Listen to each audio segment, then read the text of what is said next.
Bonjour à tous, c'est le bon Yoshifil. Et on se retrouve aujourd'hui pour parler du premier Kingdom Hearts sorti sur PS2 en 2002. Alors pourquoi Kingdom Hearts? Tout simplement parce que j'aimerais me faire le Kingdom Hearts 3 sorti sur PS4 prochainement. Alors prochainement, qu'est-ce que ça veut dire? Ça voudrait dire avant la fin de l'année. Enfin en tout cas c'est ce que j'espère. Du coup je voulais me refaire le 1 et 2. Et comme je suis pas con, enfin pas trop, je vais décider de recommencer la série par le premier opus, par ce Kingdom Hearts 1. Alors, est-ce que je referai les autres? Dans l'ensemble, je ne pense pas, parce qu'en fait, j'avais fait Chain of Memories et le 258 jours, si je dis pas de conneries. Bon, il y a un petit moment, donc je me souviens pas de tous les détails, mais je les avais faits.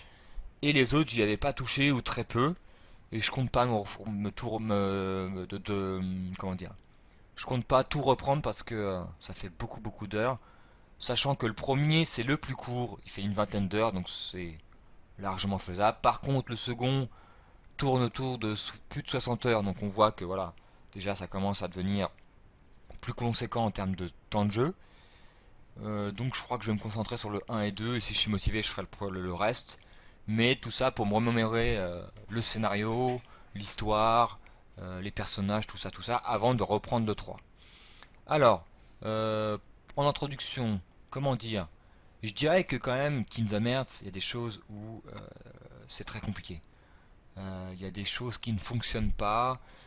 Il y a des mondes qui sont plutôt chiants, des mécaniques chiantes ou anciennes. Le gameplay qui pour moi pose quelques soucis, mais j'y reviendrai.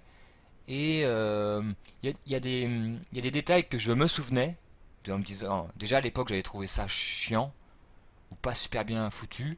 Puis il y en a d'autres, soit j'avais pas remarqué à l'époque, soit j'avais oublié.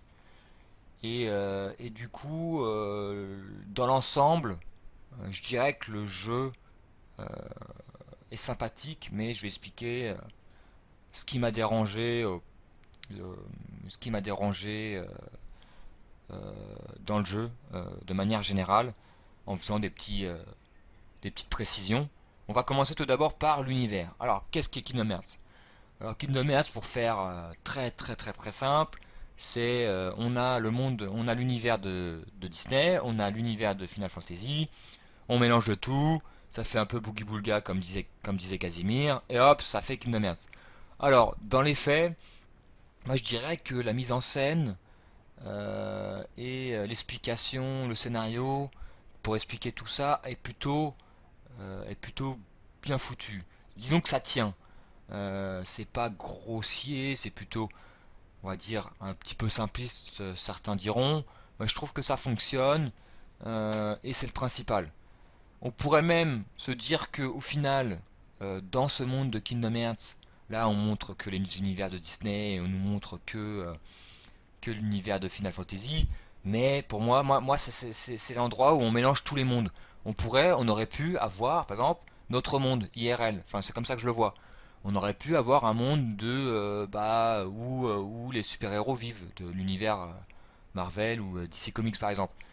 Mais bon, s'ils avaient voulu faire ça dans les faits, ça aurait dû leur coûter une blinde. Enfin bon, parce qu'à l'époque, Disney n'avait pas tous ses droits, et puis même, je suppose que ils ont dû débourser un bon gros chèque pour pouvoir avoir les personnages de Disney dans leurs jeux vidéo. Enfin bref, voilà, c'est comme ça que moi je perçois la chose.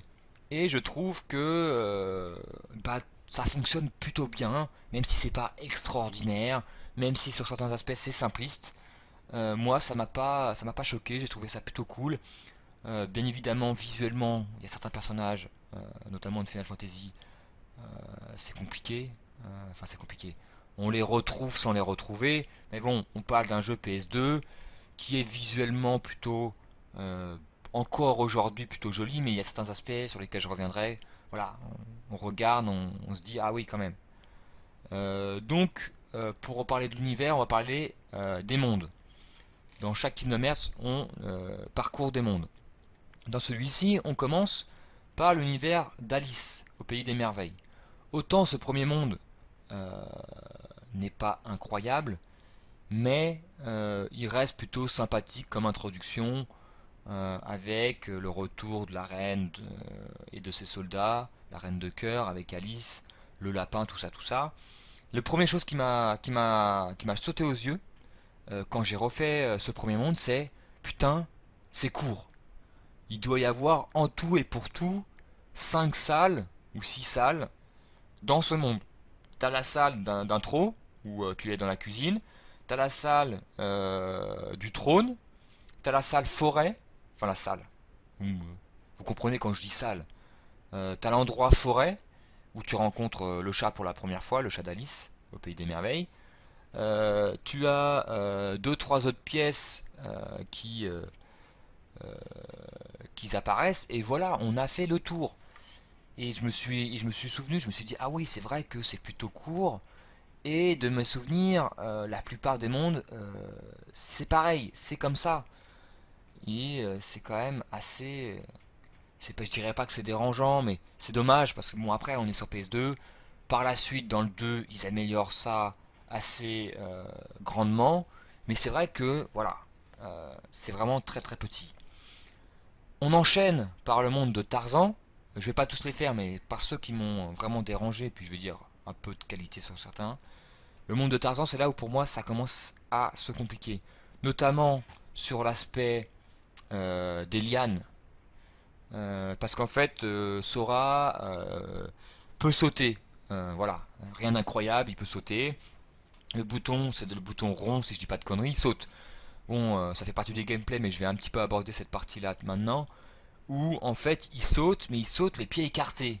Pas du tout naturel. Quand on saute, nous on saute soit les pieds joints, soit les pieds légèrement décollés l'un de l'autre. Mais on saute pas les pieds, hop, en l'air en mettant les pieds écartés. C'est n'importe quoi. Et en fait, cet aspect-là donne un côté. Alors, je sais pas si c'est ça qui fait que ça bloque, mais en tout cas, moi je le perçois comme ça. Quand on saute, c'est compliqué de faire un petit saut. Soit on fait pour doser ses sauts. En gros, on arrive à doser le saut moyen grand, mais par contre, pour les petits sauts, c'est compliqué. Et là, dans ce monde, apparaît des hippopotames à la surface de l'eau. Et donc il faut s'amuser avec Sora pour sauter dessus, pour rejoindre une autre plateforme. Et donc il faut faire des petits sauts. Et c'est chiant parce que une fois sur deux, au début, comme on contrôle pas parfaitement le gameplay, bah, on tombe une fois sur deux. Et se rajoute à ça les lianes, où au final, bah, au début, tu sautes avec le rond, parce qu'en fait, dans entre guillemets, c'est pas un tutoriel, mais ils te disent comment sauter. Tu fais ouais, il faut sauter, faut appuyer sur le bouton saut. Bah, moi j'appuie sur le bouton saut, c'est le bouton rond. Et au final, j'ai vu que c'était pas instinctif, ça marchait pas. Une fois sur deux, je tombais du trou. J'ai passé 10 minutes à sauter comme un zouave comme ça. Je trouvais que ça marchait pas, que c'était chiant et que, à mon avis, c'était pas totalement voulu. Et donc j'ai retesté et j'ai appuyé sur un autre bouton, je crois que c'est le bouton croix. Et en fait, c'est un saut automatique de la liane à une autre liane. Alors moi je trouve ça un peu con. Alors certains me diront que c'est de ma faute, que j'aurais dû consulter sur internet les mouvements, machin truc. Mais c'est un aspect qui n'y arrive en plus qu'une seule fois. Il n'arrive que dans ce monde. Alors c'était peut-être précisé, j'en sais rien. Mais j'ai trouvé ça con que la look entre guillemets automatique de liane en liane, ça suffisait de se balancer, d'appuyer sur le bouton et hop, t'as une liane. Pourquoi ne pas l'avoir incorporé au saut de base? Pourquoi l'avoir incorporé à un autre bouton? J'avoue que j'ai pas compris. Et il y a un autre aspect chiant dans ce monde, c'est que tu te balades. Tu fais rien de spécial, hein, tu te balades, tu rencontres des ennemis, des mobs, et puis il se passe rien. Tu fais merde, j'ai oublié un passage. Tu reviens dans le camp principal et paf, tu déclenches une scène cinématique. Tu fais, alors comment j'ai des. Oh, bon, après dans ma tête, je me dis, bon, j'ai déclenché cette scène parce que j'ai tout visité. Bon, bref. Hop, la scène, voilà. Puis je recommence à refouiller. Je reviens en avant, en arrière, machin. Il se passe rien. Et puis paf, je reviens dans un lieu que j'avais déjà visité 3 fois. Là, hop, l'apparition du tigre, du puma, de ce que vous voulez, du guépard, bref, peu importe ce que c'est. Et là, hop, tu l'affrontes de nouveau, parce que je ne l'ai pas raconté, mais vous l'affrontez plusieurs fois. Et puis je me dis, mais qu'est-ce qui a déclenché cette scène cinématique? comment ça se fait qu'il soit là, de nouveau, alors que j'étais passé 2 minutes plus tôt, c'est rien passé, et je n'ai rien fait de spécial. Donc, je trouve cette mécanique assez bizarre. Bref, il y a peut-être des explications, comment dire, logiques, qui ont expliqué ce changement, mais pour moi, je ne l'ai pas trouvé. Et je trouve ce monde chiant, vraiment. Et voilà, c'est compliqué. Alors t'es content de voir l'univers entre guillemets de Tarzan, mais encore une fois, pareil que le monde d'avant, tu as 5, 6, 7 zones différentes et basta. Donc pour l'immersion, enfin, moi j'ai trouvé ça plus compliqué. Et puis bon, je vais parler d'un dernier monde où c'est un peu chiant, c'est le monde d'Aladin. Où à un moment donné tu vas dans la caverne pour récupérer la lampe. Et là, t'as une sorte de labyrinthe où il faut que tu appuies sur, t'actionnes des machins, des interrupteurs, et à chaque fois que tu arrives dans une pièce, les mobs repopent à l'infini. Bon, parce que moi au début je les tuais, je saute, je change de zone, hop, je les tue et tout, et puis au bout d'un moment tu es obligé de revenir dans d'autres zones pour mieux visiter. Et là tu vois que les mobs repopent à l'infini. Ah, dans une sorte de labyrinthe énigmatique, encore heureux, la zone n'était pas trop grande, et bah c'était chiant. Voilà, je vous le dis, c'était chiant. Malheureusement, parce que voilà, j'aime bien le jeu, enfin la licence Kingdom Hearts, et là, mes premières heures, on peut pas dire que j'étais submergé ou bouleversé par ce que je voyais, et parce que surtout ce que je faisais. Autant ce que je voyais était plutôt correct, autant ce que je faisais, c'était très compliqué. Fort heureusement, j'ai commencé à m'intéresser parce que je trouve que la mise en scène entre les personnages, avec Riku, euh, voilà, avec les personnages des divers univers, il y a quelque chose qui se passe, je trouve ça sympathique, tu as envie de savoir la suite. Et à partir du monde de la petite sirène, avec, comment ça s'appelle, la petite sirène, avec l'étrange Noël de Monsieur Jack, avec le château de la Belle au Bois dormant, avec Maléfique. Voilà, il y a un regain, cette seconde partie est vraiment plus intéressante, notamment sur ce qu'on fait et sur ce qu'on voit. Et puis l'ambiance de l'étrange Noël de Monsieur Jack est quand même... moi je trouve ça ouf avec la musique. Voilà, je la chantais tout le temps, il y a des musiques comme ça, pareil, la chanson de la petite sirène avec Sébastien. Bref, ça te revient en tête, je trouvais ça cool. Malheureusement, les mondes ne sont pas beaucoup plus grands, à part le dernier, le Maléfique, un peu labyrinthique, qui va saouler probablement certaines personnes, mais moi ça a été, dans l'ensemble. Mais j'ai trouvé que cette seconde partie donnait un second souffle en termes de ce qu'on faisait surtout. Pas sur ce qu'on voilà, sur ce qu'on voit est plutôt intéressant. Et moi je trouve que entre guillemets, l'une des forces de ce jeu et de cette saga, c'est qu'en fait tu visites des mondes, tu connais déjà l'histoire d'Aladin, tu connais déjà l'histoire de Tarzan, etc. Mais au final, par le scénario, ce qui se produit n'est pas pareil que dans le film, dans le dessin animé. Et je trouve ça cool parce qu'en fait, le scénario de Kingdom Hearts réécrit, entre guillemets, l'histoire de chaque univers. C'est-à-dire que la transformation de Maléfique en dragon s'explique par l'intervention de Riku, ce qui ne se produit bien évidemment pas dans le dessin animé parce qu'il n'y a pas Riku. Hein. C'est logique, c'est QFD comme on dit. Bah, pareil pour le rôle de Jafar dans le monde d'Aladin. Pareil pour la petite sirène sur le fait que la méchante se transforme, etc., etc. Et moi je trouve ça cool de revisiter les mondes, mais en plus de ça, de modifier l'histoire, entre guillemets, parce que ça aurait été con de revisiter simplement tous les mondes et de refaire exactement ce qui se passe dans le dessin animé. C'est cool, c'est le clin d'œil, mais je trouve que c'est mieux, en tout cas, de revisiter d'une certaine façon chaque univers. Moi, je trouve que la force, comme je viens de le dire, c'est de pouvoir revisiter les jeux, les mondes, pardon, mais aussi de pouvoir avoir cet univers, le mélange des univers, le scénario et les sans cœurs, parce que moi j'aime beaucoup mes ennemis de cet opus, les sans cœurs. l'explication qui fait que les sans cœurs apparaissent. Après, certains me diront que euh, malheureusement, euh, la diversité des mobs est pas incroyable. Moi, j'aime beaucoup le sans cœur de base, c'est-à-dire le petit personnage noir avec le cœur rouge sur le torse.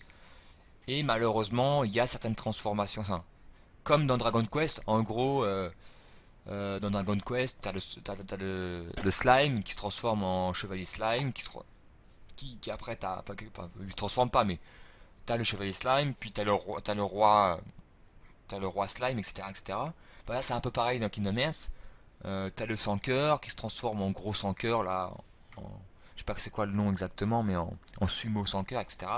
Et c'est vrai que la diversité des mobs est pas incroyable. Le nombre de mobs doivent quoi, on enlève les boss, il doit en avoir une quinzaine à tout casser, et encore, ça se trouve, je vois haut.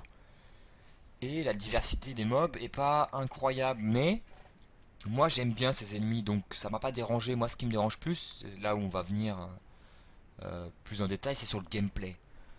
Si on avait les mêmes mobs, mais qu'on avait un gameplay assez avancé, avec plein de possibilités, à la limite, ça serait, euh, ça serait beaucoup mieux même si on avait les mêmes mobs. Là, le problème, c'est que le gameplay, au final, 80% du temps, tu bourrines et puis ça passe. Tu bourrines, tu bourrines, tu bourrines, sans, voilà, tu fais les combos, voilà, la chaîne avec Sora. Et puis voilà, tu tues les ennemis. Alors moi, il faut savoir que j'ai pris en arme évoluée, j'ai pris l'épée. Et en l'absence d'armes, j'ai pris le bouclier. Et au milieu, donc j'ai pris la magie. Faut savoir que j'ai pas trop utilisé la magie, mais la magie c'est pareil. La magie c'est glace, feu, éclair. Tu rajoutes un petit peu somni, deux trois sorts, soins, etc. Et puis t'as fait le tour. Et le gameplay c'est ça, ça se tourne autour de ça. Donc il te rajoute la possibilité d'avoir une roulade. Bon évidemment t'as le saut qui était intégré dès le départ. T'as des combos spéciaux que tu peux utiliser avec triangle. Et puis tu peux invoquer des esprits. Donc t'as l'esprit de Bambi, t'as l'esprit de Simba, etc. Et t'as fait quasiment le tour. C'est vrai qu'à ce niveau-là, de souvenirs que j'ai du 2, on est très loin du 2 au niveau du gameplay. Et bon, certains me diront heureusement, mais j'avais pas le souvenir que c'était aussi flagrant. Alors ça se trouve quand je vais rejouer au 2, je dirais au final que gameplay, bah finalement il est pas si développé. Enfin, j'espère pas. Mais là j'ai tombé un peu des nues entre guillemets en me disant mais le gameplay, voilà quoi. Et je trouve que c'est beaucoup trop bourrin. Alors bien évidemment il y a quelques boss que j'ai trouvé cool, notamment le boss de la petite sirène où t'as des phases assez sympathiques. T'as le boss, t'as l'affrontement contre Riku, que moi je trouve sympathique. Puis t'as des boss où tu rencontres, je sais plus comment il s'appelle, le gros géant de Final Fantasy là. Voilà. Et en fait, le jeu n'est pas fait pour être. Comment ça s'appelle en. Enfin, attends, faut que je retrouve. C'est pas. Faut que je retrouve le nom du boss. Bref, c'est un boss gigantesque, géant. Et il balance un souffle de feu, il fait le lance-flamme, il peut s'embraser complètement, d'ailleurs c'est une attaque pétée, tu peux vite crever là-dessus, il te balance des boules d'énergie quand il est vénère, etc. Et le fait qu'on soit, c'était pareil pour le boss de la petite sirène, j'avais trouvé que c'était, mais là encore plus, c'est que c'est pas fait, le gameplay n'est pas fait pour ça, et donc du coup la caméra elle part en couille. Autant la caméra dans les combats entre guillemets normaux, ça lui arrive de partir un peu en couille, mais là dans ce combat, d'affrontement où les boss sont gigantesques et toi t'es t'as ta taille normale, un peu si je voulais comparer grossièrement, c'est un peu Power Ranger quoi. Quand les mecs ils se transforment en gigantesque machin, si toi tu t'as pas le Megazord pour l'affronter, bah tes petits rikiki, bah là t'es pareil dans Kingdom Hearts, et la caméra elle part dans tous les sens, c'est n'importe quoi, tu tapes parce que tu sais que tu touches, mais moi je trouve que les combats sont pas faits pour ça et c'est pas géré. Alors peut-être qu'ils ont pas eu assez de temps, ou ils se sont dit bon finalement est-ce que ça vaut le coup pour deux boss, voilà, pour aller 10 minutes à tout casser de gameplay. Je sais pas, mais là il y a un souci. Donc la caméra est souvent aux fraises. Et donc voilà, le plus gros défaut pour moi, je trouve que c'est trop bourrin. pour si je devais résumer, trop bourrin le gameplay, et, euh, et pas assez diversifié dans ses coups, dans son gameplay. Ensuite, on va parler, voilà, j'ai fait assez, je pense que j'ai abordé tout ce que je voulais sur le gameplay. Je vais aborder aussi très rapidement un des mondes que j'ai pas encore abordé. Il s'agit du monde d'Hercule, du Colisée, qui n'est pas vraiment un monde parce qu'en fait, c'est un tournoi. Au début, tu le fais pour pouvoir t'entraîner, pour pouvoir aller dans le Colisée, réellement. Tu affrontes le maître d'Hercule, dont le nom m'échappe, parce qu'il a un nom à coucher dehors. C'est pas Belzébuth, mais c'est un truc un peu plus faco, machin truc bête. Bref, un truc de la sorte. Et au final, c'est des épreuves où tu peux gagner des objets, des armes, je crois, et tout. Et j'ai commencé à le faire, et c'est très, très, très, très répétitif. Et donc j'ai dû faire les deux, trois premières épreuves, et après, au fur et à mesure de l'aventure, tu débloques des tournois. Enfin, je sais pas ce que c'est. Et en fait, ça m'a pas donné envie de le faire. J'avais envie d'en parler parce que c'est, je pense, l'un des gros soucis du jeu, c'est qu'il y a des trucs trop répétitifs, il y a des trucs mal foutus. J'ai pas abordé par exemple un truc mal foutu dans la petite sirène parce que je trouve que ce monde est cool, mais il y a quand même des défauts. À un moment donné, t'as un passage où t'affrontes le requin euh, de la petite sirène. Parce que oui, c'est un requin qui apparaît dans le dessin animé pour ceux qui ne connaissent pas. Tu l'affrontes. Donc moi je défonce. Voilà, je le bourrine, je le bourrine. Puis il tombe dans les vapes. Enfin, il tombe dans le truc. Je continue à visiter la zone. Il se passe rien.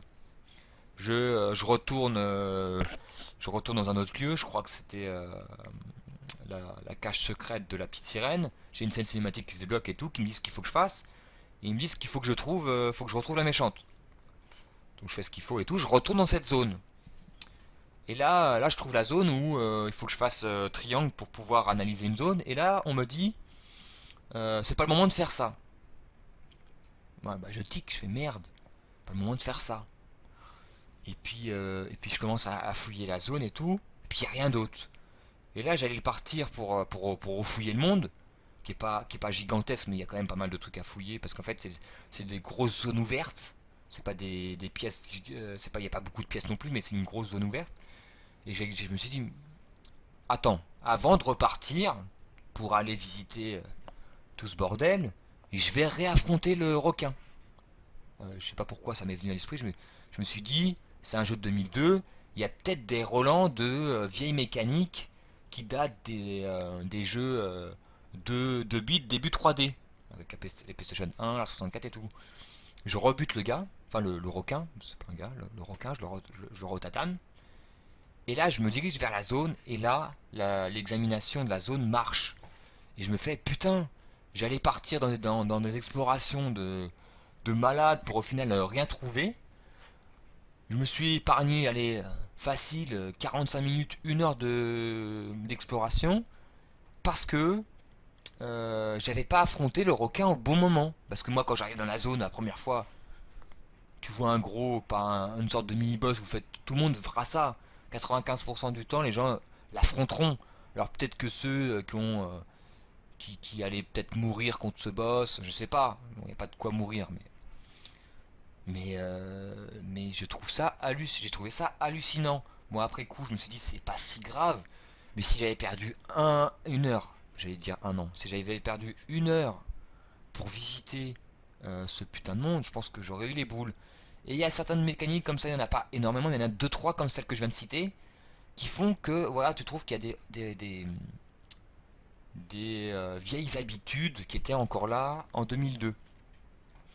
Mais en dehors de ça, moi je trouve que, comme je vous l'ai dit, l'univers marche bien, l'ensemble des niveaux des mondes marche plutôt bien, même si ce qu'on fait n'est pas toujours fabuleux.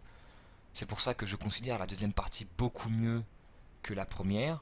Je dirais que la difficulté du jeu est un peu mal gérée parce que, alors moi, je vais vous le dire, j'ai fait la version 1.5. Je crois pas que ça existait dans le truc, c'est que j'avais le mode facile, le mode normal, difficile, puis j'avais la difficulté 1.5. Donc là 1.5 c'est entre le facile et difficile. Et moi j'avais pas envie de refaire le jeu en mode difficile, parce que j'avais déjà fait en difficile il y a longtemps, de souvenir. Et j'avais pas envie de refaire le jeu parce que le mode difficile de souvenir était vraiment difficile, pour le coup. Et là j'ai fait le mode de difficulté 1.5. Je roule sur quasiment tout le jeu.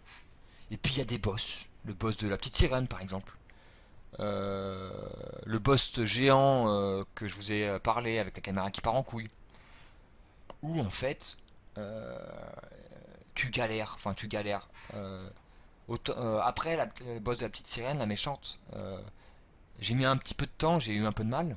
Mais je suis réussi à passer sans trop de difficulté. Par contre, le boss géant, dont le nom ne me revient pas, on va l'appeler le géant, hein, ça sera plus simple. Là, franchement, j'ai dû passer. Alors peut-être que je m'y prenais mal, peut-être le fait que j'ai pas le bouclier pour résister m'a handicapé, mais j'ai vraiment galéré sur ce boss. Alors je sais pas combien de temps j'ai mis. Je dû mettre quelque chose comme 45 minutes, 1 heure sur ce boss. Alors je pense que franchement, en moins de 10 minutes, tu le butes.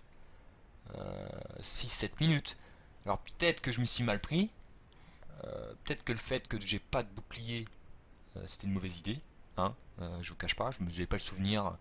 Je sais que ça avait une incidence sur le fait que je faisais plus de dégâts au corps à corps avec l'épée, mais sans le bouclier j'avais moins de défense, et puis j'avais pas la capacité bouclier notamment qui permet de résister, parce que je n'ai pas cette capacité quand tu prends l'épée.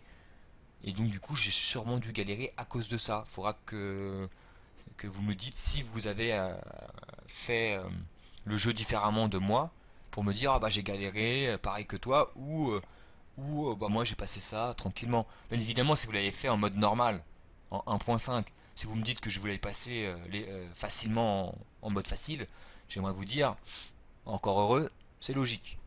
Bref, voilà pour la difficulté du jeu.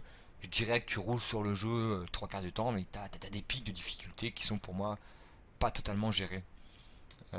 Après, certains me diront ouais, mais c'est la fin du jeu. Bah non, c'est pas ça, parce que le boss de l'étrange Noël de Monsieur Jack, euh, et bah, il s'appelle Boo, je sais plus comment il s'appelle.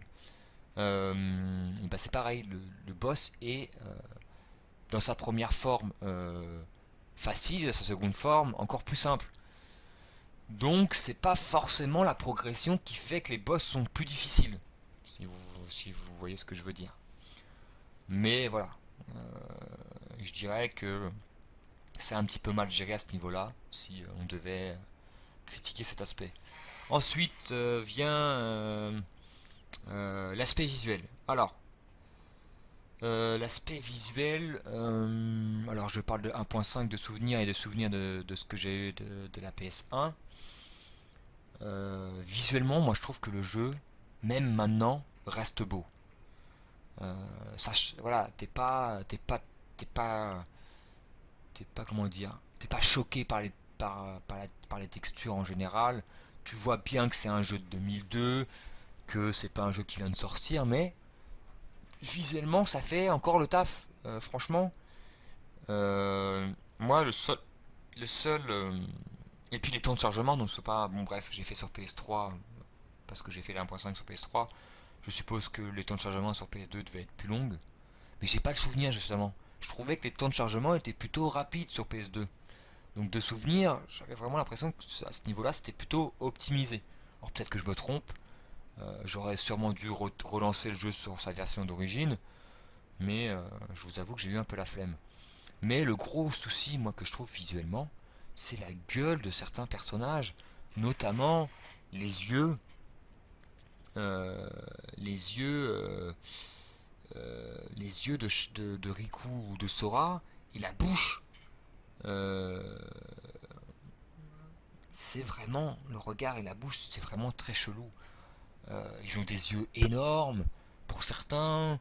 Ils ont des bouches, voilà, c'est pas naturel, c'est vraiment. Moi, ça m'a sauté aux yeux. Moi qui suis pas quelqu'un qui regarde ce genre de choses en général, euh, le visuel ça passe. Ouais, pour moi, le visuel c'est la quatrième, cinquième chose que je regarde dans un jeu vidéo. Donc pour que je le remarque, comme dans certaines choses dans épée et bouclier, mais j'en reparlerai quand je ferai le test de ce jeu. Voilà, ça m'a marqué. Après, encore heureux, c'est pas le cas sur tous les personnages, fort heureusement.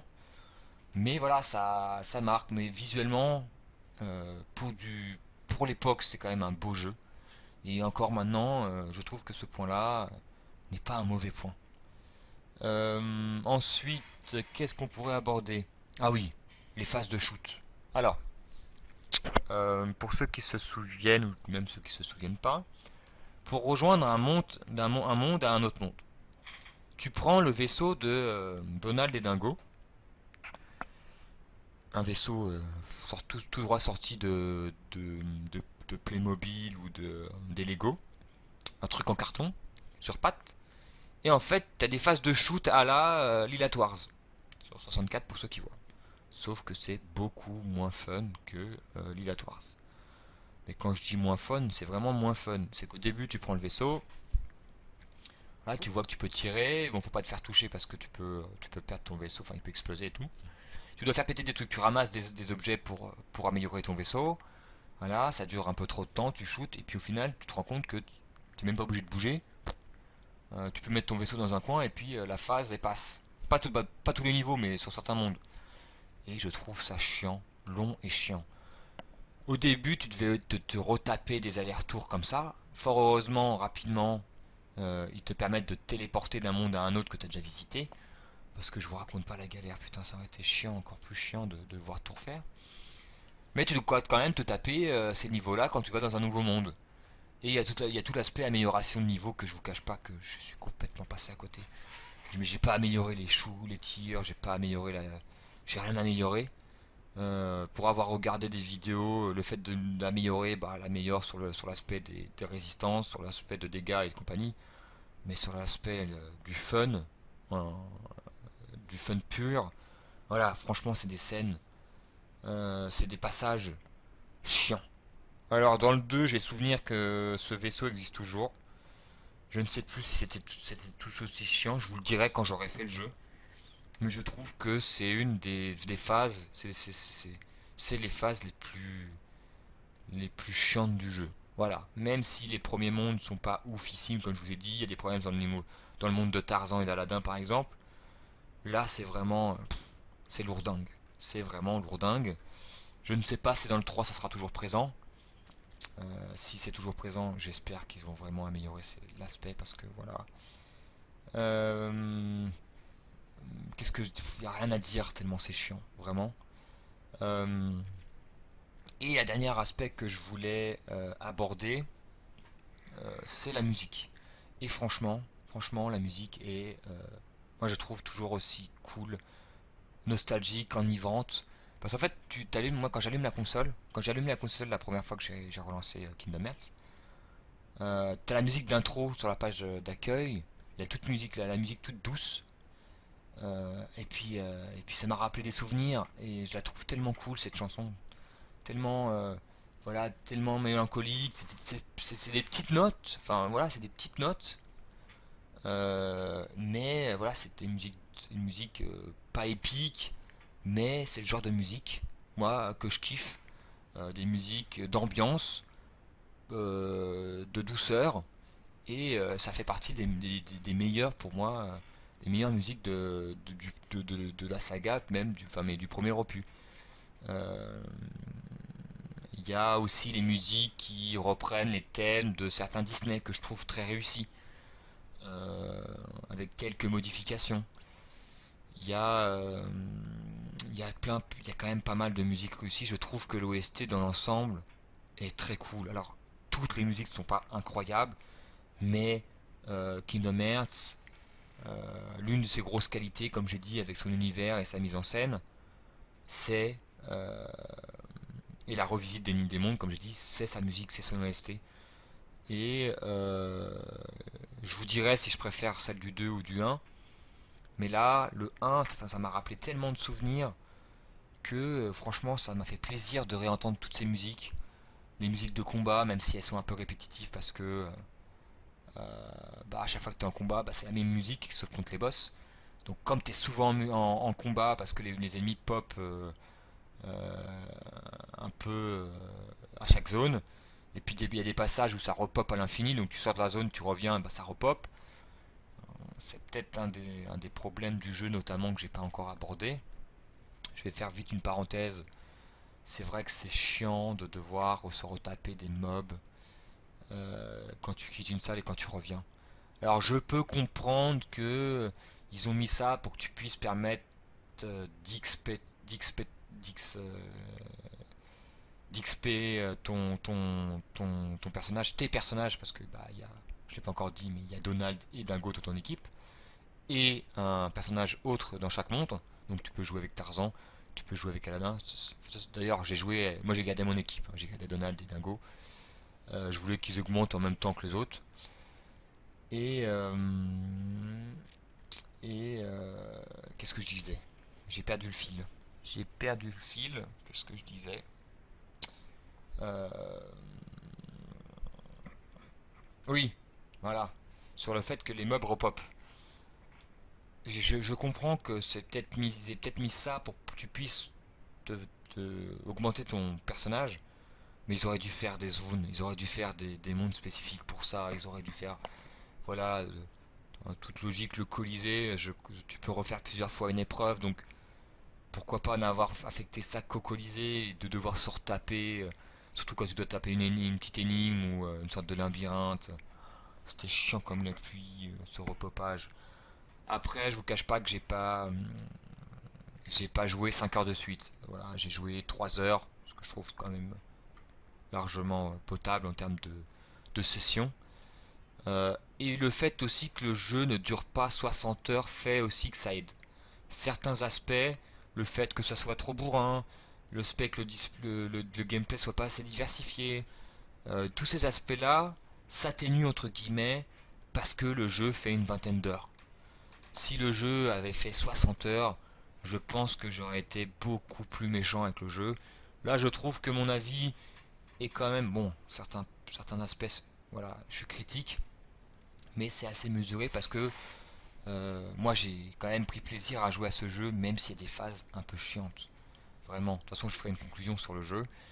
Et pour revenir sur l'OST, voilà, l'OST c'est vraiment une des forces de cet opus.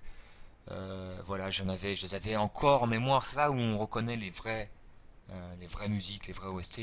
C'est quand tu l'écoutes et tu fais ah oui, et puis tu chantonnes avec la télé, enfin avec le son. Pareil pour la musique de combat, pareil. Bon après je parle pas des musiques de Disney parce que Disney on les a tous en tête parce qu'on les a vus. Certains Disney comme moi on les a vus 10 fois, même les Disney que j'ai vus qu'une fois parce que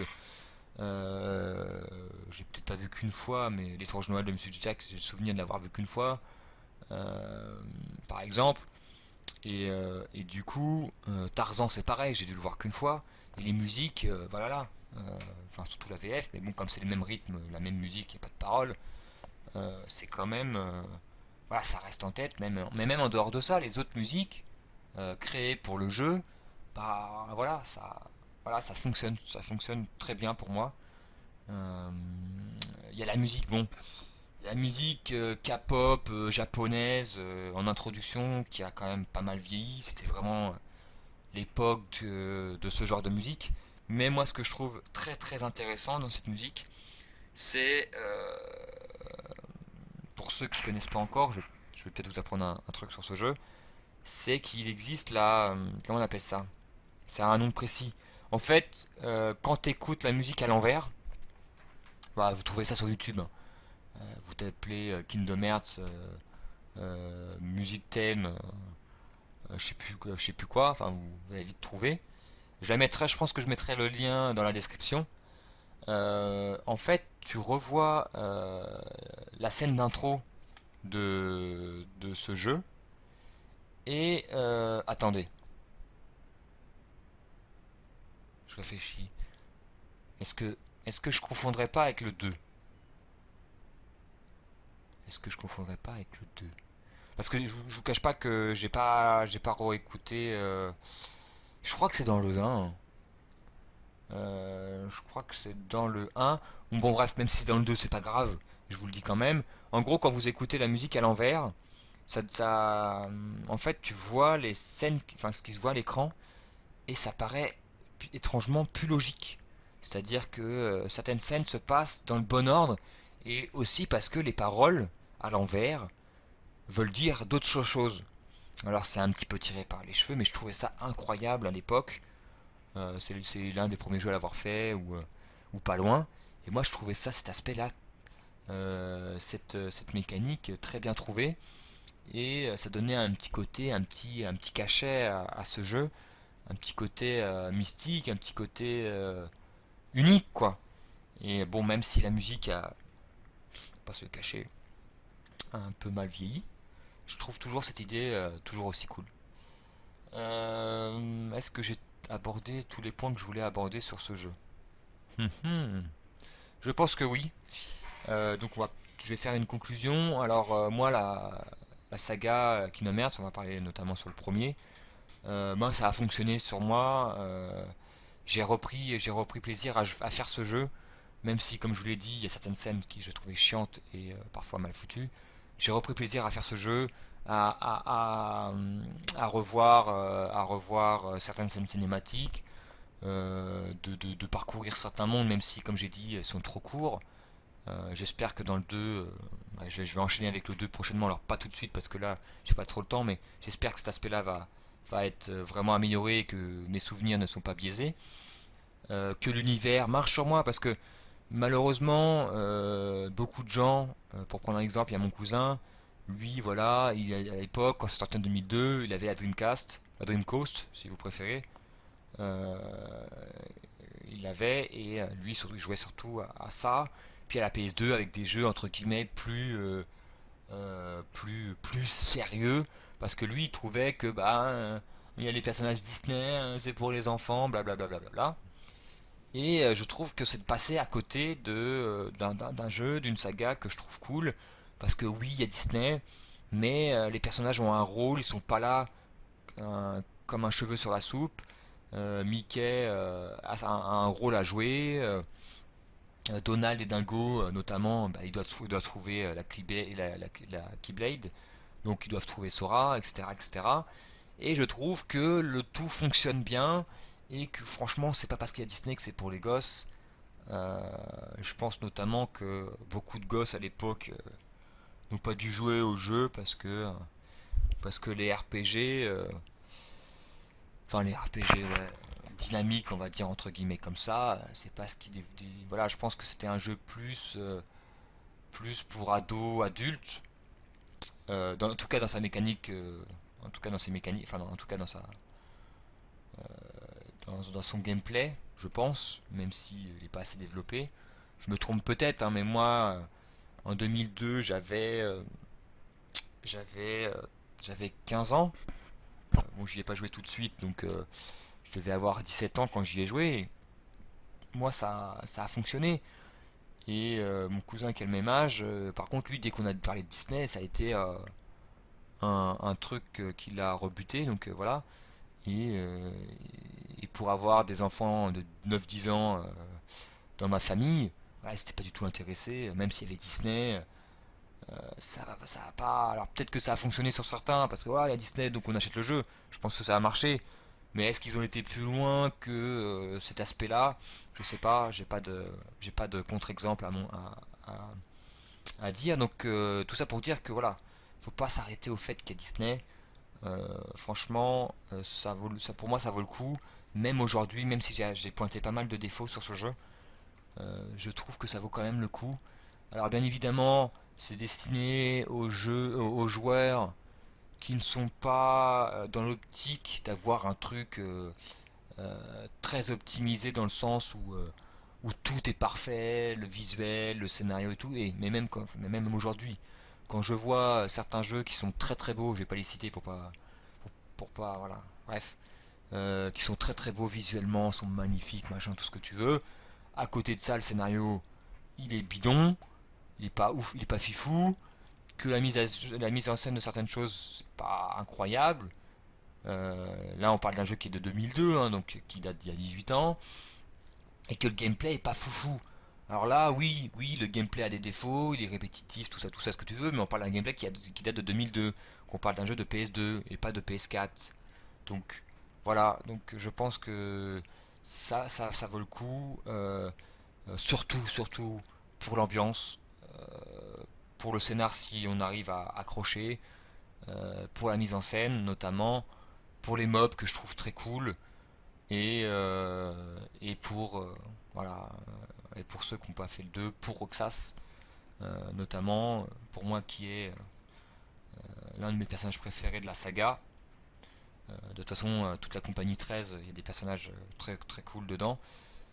Mais voilà, comment dire, je développerai dans le 2 quand j'aurai fait le 2. Pour finir cette conclusion, je rajouterai que voilà, l'univers est vraiment plutôt cool. L'OST, comme j'ai dit, est incroyable, enfin incroyable, est très bonne.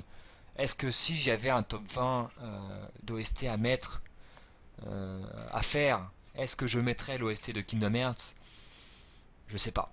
Ça serait très compliqué.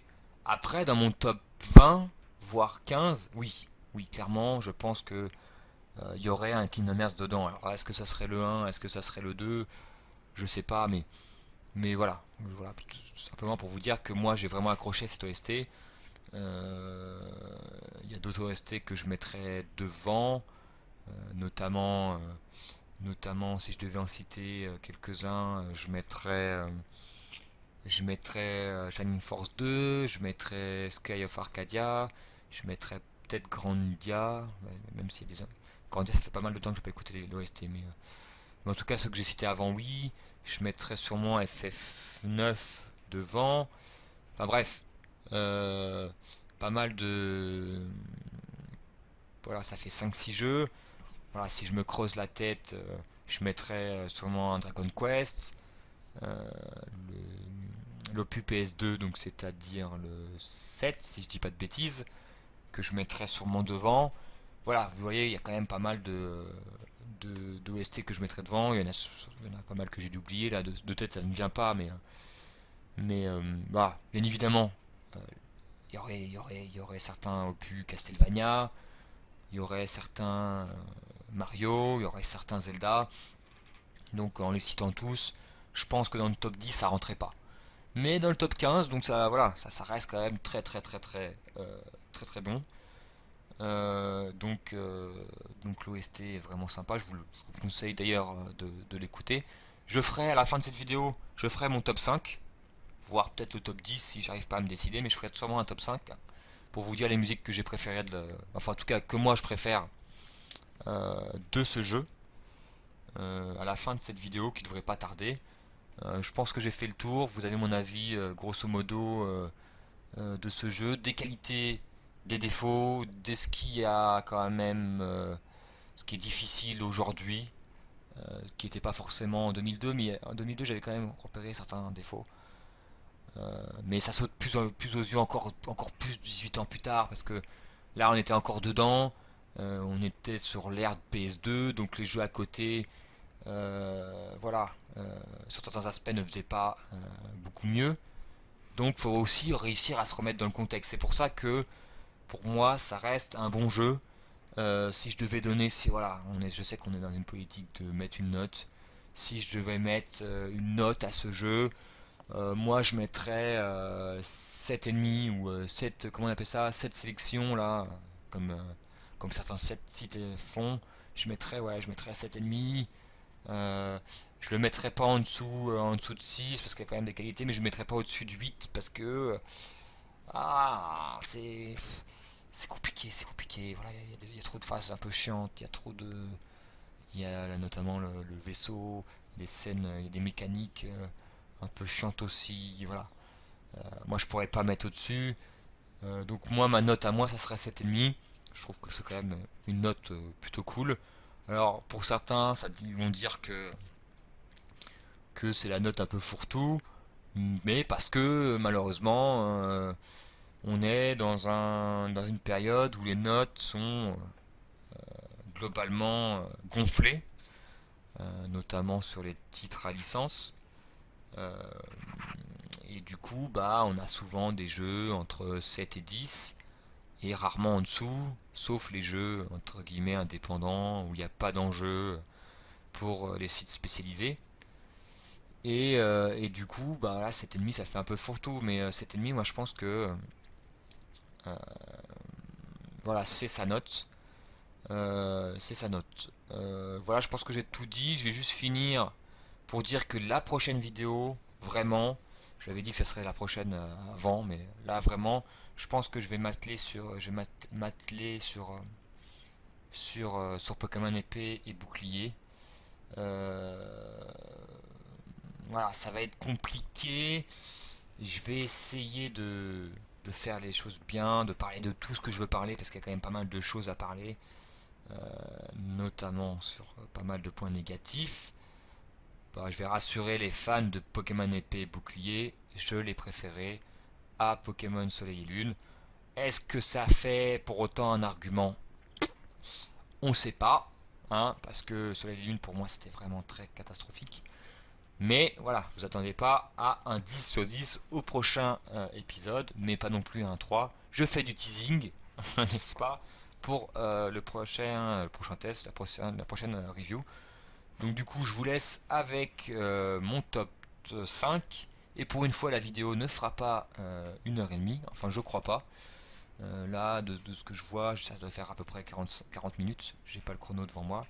Mais j'ai fait un peu plus court que d'habitude. C'est pas plus mal. J'avais tendance à m'étaler. Et je pense que épée et bouclier, ça sera très long. Trop long parce que je vais aborder les anciens jeux. Pas complètement parce que sinon ça durerait 3 heures. Mais voilà, ça sera plus long. Donc je vous dis à la prochaine et je vous laisse avec mon top 5.